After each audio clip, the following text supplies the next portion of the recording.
Hi everyone, this is Brian with MeasureSquare, and today in this tutorial we're going to show you how to use the Terms and Conditions tab inside of MeasureSquare CRM. This tab will let you predefine terms and conditions for the different order forms you have. That way you don't have to switch between clauses and retype terms and conditions every time.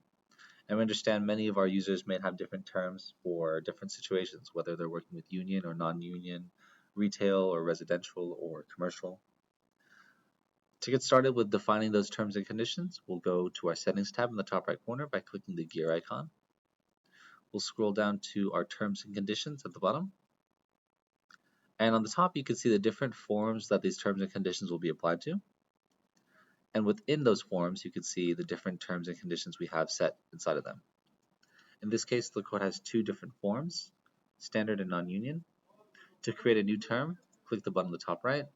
You'll need to give your terms and conditions a title and then fill out the content. Likewise, by clicking this blue button or gray button in the top corner, you can set that as default. This way, whenever I create a quote, this is automatically applied as the standard terms and conditions.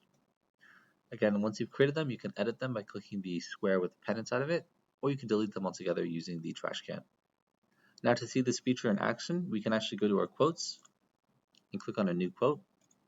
And if we scroll down to the bottom, you'll see that the terms and conditions has been by default added in. And to edit this, we'll simply click the arrow next to it, and we can choose between our different options.